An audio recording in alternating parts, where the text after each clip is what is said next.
Hello मेरे रसगुल्लो। आप सभी का मैं Ramchandra Maurya Shyampur classes YouTube channel पर हार्दिक स्वागत करता हूं। आज का दिन 22 फरवरी आप सभी लोगों ने फतह कर लिया है। अब बारी है 27 फरवरी को।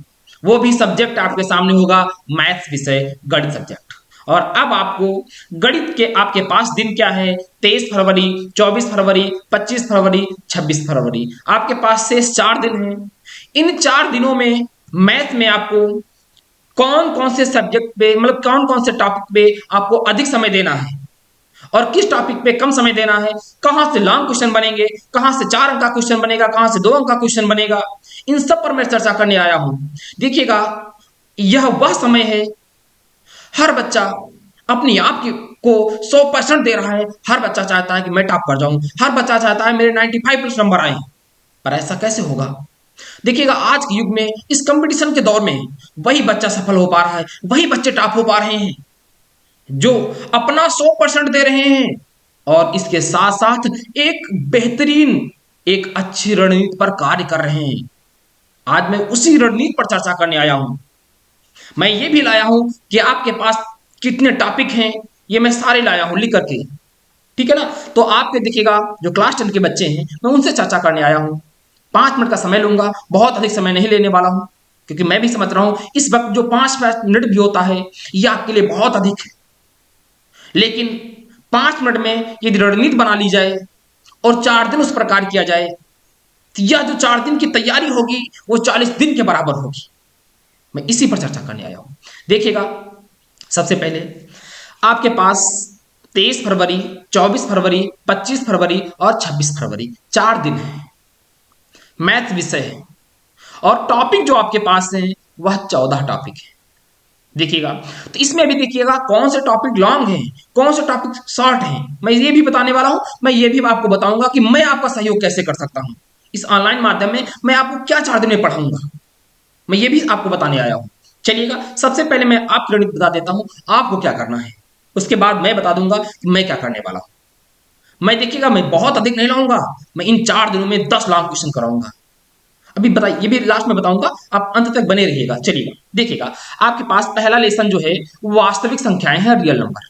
दूसरा जो चैप्टर है वो बहुपद है, पॉलिनोमियल्स। तीसरा है दो चर वाले रैखिक समीकरण युग्म।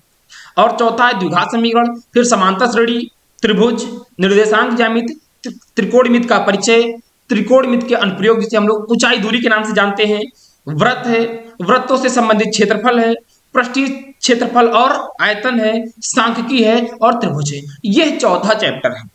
देखिए, इसमें जो वास्तविक संख्याएं हैं, यहां से एक एमसीक्यू क्वेश्चन बनता है और एक 4 अंक का क्वेश्चन बनता है। देखिए, 4 या 6 अंक का क्वेश्चन जो बनता है उसमें यही पूछता है क्वेश्चन कि √3 या √2 कोई परिमेय संख्या है, इसे आप क्या करना, सिद्ध कीजिए, प्रूव कीजिएगा। कहेगा सिद्ध कीजिए कि √3 एक परिमेय संख्या है। यहां से एक लॉन्ग क्वेश्चन पूछता है। यहां पर बहुत अधिक नहीं पढ़ना है आपको, लॉन्ग क्वेश्चन में 2 क्वेश्चन पढ़ने हैं, 3 क्वेश्चन बस। क्या कि √3 या √2 परिमेय अपरिमेय संख्या, इसे प्रूव कीजिएगा। या कह देगा 5+√3, किसी एक पूर्णांक संख्या के साथ एक ऋण संख्या जोड़ देगा प्लस में और आपसे प्रूफ करवा लेगा। इतना आपको यहाँ पर लॉन्ग में तैयार करना है और एमसीक्यू क्वेश्चन आपको एक बार देख लेने हैं। ये आपको रियल नंबर में इतना ही पढ़ना है। और फिर क्या होगा, यहां से 4 अंक दिखेगा। 6 अंक का क्वेश्चन तो कम चांस है, पर 4 अंक का ये मानिएगा 100% एक क्वेश्चन बनना तय है। ठीक है? और बहुपद से बहुत अधिक नहीं पूछ रहा है, यहां पर भी आपको 4 अंक का क्वेश्चन पूछा जाएगा। और एक दो ही टाइप बनते हैं। एक टाइप यह बनता है कि आपको एक बहुपद दे देगा और उसका एक कोई कह देगा, कहेगा इनके शून्य की ज्ञात कीजिएगा, शून्य का मतलब मूल ज्ञात कीजिएगा, और इनके शून्य को तथा इनके गुणांकों के बीच क्या करना है, संबंध को स्थापित कीजिए, सत्यापन कीजिएगा संबंध का। यहां से क्वेश्चन पूछ लेता है। यहां से 4 अंक का आएगा। ठीक है? 6 अंक के लिए आपको कौन कौन से टॉपिक पढ़ने होंगे ये भी बताने वाला हूं, पहले यही समझ लीजिएगा। 6 अंक के लिए आपको पढ़ना होगा पृष्ठीय क्षेत्रफल और आयतन, पहला टॉपिक। दूसरा टॉपिक पढ़ना है आपको ऊंचाई दूरी। तीसरा टॉपिक पढ़ना है त्रिभुज। देखिएगा, त्रिभुज से बहुत अधिक क्वेश्चन नहीं, 3 क्वेश्चन मात्र। इन 3 क्वेश्चनों को मैं बता दूंगा, मैं करा दूंगा ये तीनों क्वेश्चन त्रिभुज से, क्योंकि बच्चा त्रिभुज में परेशान होता है। जो छात्र पढ़ने के लिए होता है ना, वो पृष्ठीय क्षेत्रफल और आयतन से परेशान होता है। मैं इन जटिल टॉपिकों को ही 4 दिन में कराऊंगा, बहुत आसान तरीके से कराऊंगा। तो आपको 6 अंक के लिए क्या क्या पढ़ना है, कौन सा पढ़ना है आपको? ऊंचाई दूरी पढ़नी है, सांख्यिकी पढ़नी है, वैल्यूमलेस चैप्टर पढ़ना है, त्रिभुज पढ़ना है, त्रिकोणमिति पढ़नी है। ये 5 हो गए। और आपको एक लॉन्ग में आपको तैयार करना है द्विघात समीकरण। द्विघात समीकरण में आपने जब पढ़ा होगा, एक एक्सरसाइज थी 3 पॉइंट कुछ, जिसमें लैंग्वेज बेस पर थी क्वेश्चन। उस लैंग्वेज से 4 या 6 अंक में पूछा जाएगा। ये 6 अंक के क्वेश्चन यहीं से आपको 6 क्वेश्चन आएंगे, उसमें से आपको 3 क्वेश्चन करने होंगे लॉन्ग वाले में। इन 4-5 लेसनों को आप तैयार कर लीजिए, यहां से लॉन्ग क्वेश्चन तैयार करिएगा। इन्हीं में से आपको 3 जो क्वेश्चन करने होते हैं 100% आ जाएंगे, आपको बाहर कहीं जाने की आवश्यकता नहीं होगी। फिर इसके बाद 2 अंक के लिए कौन कौन से चैप्टर आपके होंगे? 2 से 4 अंक में आपको निर्देशांक ज्यामिति पढ़नी होगी, आपको त्रिकोणमिति का परिचय पढ़ना होगा, यहां से पूछेगा। 2 चर वाले से पूछ लेगा क्वेश्चन, ठीक है। प्रायिकता से पूछेगा 2 अंक में और 4 अंक में। इनको यहां से 2 अंक और 4 अंक के लिए। और एमसीक्यू में कहां से पूछेगा? देखो एमसीक्यू में एक सांख्यिकी से क्वेश्चन पूछता है। एक सूत्र होता है बहुलक बराबर 3 इंटू माध्यिका माइनस 2 इंटू माध्य, ये याद रखना। यहां से एक क्वेश्चन पूछता है। एक व्रत से पूछेगा। व्रत से क्या होता है, यहां से 2 अंक में या 4 अंक में क्वेश्चन पूछ लेता है। एक व्रत में क्या कह देगा, कुछ बिंदु से क्या डलवा देगा, ये जीवा डलवा देता है। कहेगा एक 3 सेंटीमीटर त्रिज्या का एक व्रत है, उसके केंद्र से 7 सेंटीमीटर की दूरी पर एक बिंदु P है, वहां से इस त्रिभुज पर 2 स्पर्श रेखाएं खींचिएगा। इस प्रकार से पूछ लेगा। तो यहां से आपको यह तैयार कर लेना है। तो लॉन्ग के लिए मैंने आपको 6 चैप्टर बता दिए। फिर एक बात सुन लीजिएगा, कौन कौन सी? सांख्यिकी है, वैल्यूम है, अनुप्रयोग है, वही ऊंचाई दूरी है, त्रिकोणमिति है, त्रिभुज है और द्विघात समीकरण है। बहुविकल्पी प्रश्नों के लिए आपको क्या पढ़ना है? सांख्यिकी और समांतर श्रेणी पढ़ना आपको है, यहां से आएगा। त्रिकोणमिति से भी आएगा। देखिए 20 क्वेश्चन आने ना, तो ऐसा कोशिश करना कि आप एक दिन एमसीक्यू ही लगाना।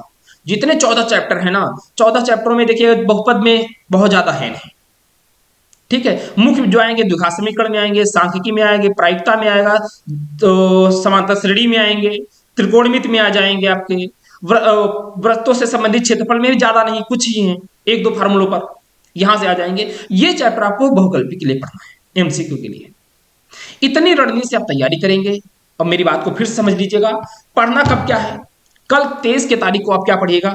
कल 23 तारीख को आप के पास जो गेस्ट पेपर हो, आपके पास जो बुक्स हैं, कोशिश करिएगा आपको कल, पहली बात जो मैंने 6 चैप्टर बताए हैं, आपके पास जो भी गेस्ट, ठीक है, लॉन्ग वालों के लिए सारे लॉन्ग क्वेश्चन लगाइएगा, ठीक है। मैंने भी समथिंग 12 से 15 क्वेश्चन लॉन्ग डाल दिए हैं। मैंने देखिए एक प्लेलिस्ट बना दी है, उस प्लेलिस्ट में सिर्फ लिख दिया है ना यूपी बोर्ड 2024 6 अंक वाले प्रश्न, आप उनको सॉल्व कर लेना, क्योंकि मैंने बहुत चुन चुन के कराए हैं।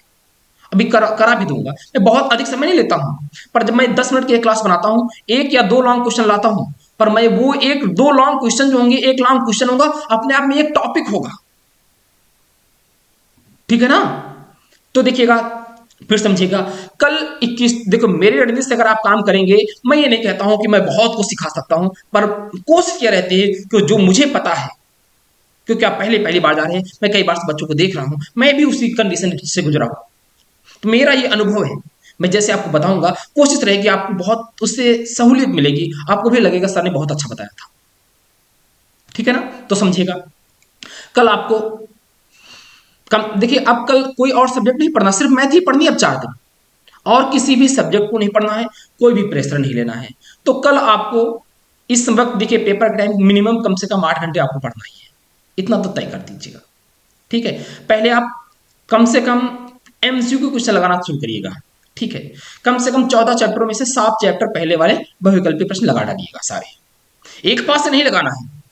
मैंने बताए हैं, टिक भी कराए हैं, कौन से इंपॉर्टेंट क्वेश्चन है, आप उनको करिएगा, सॉल्व करिएगा, ठीक है। 7 चैप्टर लगा डालिएगा, फिर आराम से फ्रेश होइएगा।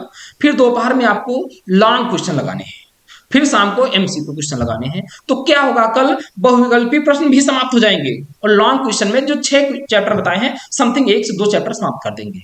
फिर जो 24 तारीख आएगी, ठीक है ना, 24 तारीख को आपको सिर्फ 6 अंक और 4 अंक वाले प्रश्न लगाने हैं, 6 अंक और 4 अंक वाले लगाने हैं। फिर क्या आएगा, 25 तारीख आएगी, 25 तारीख को आपको 2 अंक वाले और बहुविकल्पी प्रश्न फिर से एक बार रिवाइज कर डालना है।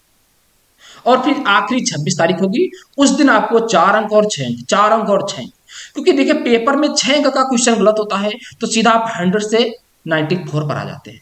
अगर बहुविकल्पी जो एमसीक्यू का क्वेश्चन होगा, एक गलत होगा, दो गलत होंगे, तीन गलत होंगे, फिर भी आप 95 प्लस ही रहेंगे।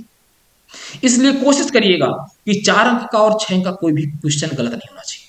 इसीलिए मैं कह रहा हूं कल आप बहुत लॉन्ग क्वेश्चन लगाइएगा और 25 को, हाँ 25 को भी लॉन्ग लगाइएगा और 26 को लास्ट में लॉन्ग ही लॉन्ग चलेगा सिर्फ, देखिएगा। क्योंकि जो बहुविकल्पीय प्रश्न बनाएगा वो लॉन्ग से ही काट के बनाता है। अगर आप 4 अंक और 6 का क्वेश्चन अच्छे से कर लेते हैं तो एमसीक्यू क्वेश्चन फंसना ही नहीं है।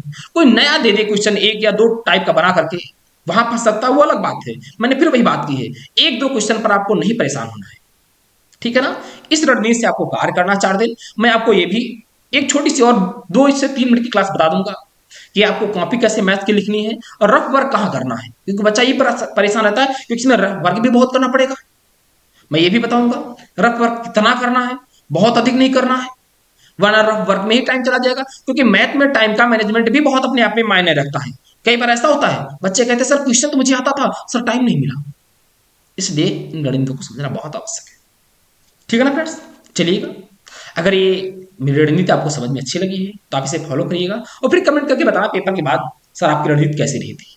मैं आपके कमेंट का इंतजार करूंगा। चलिएगा फ्रेंड्स, फिर मिलते हैं अगली क्लास में। तब तक के लिए दोस्तों, जय हिंद, जय भारत,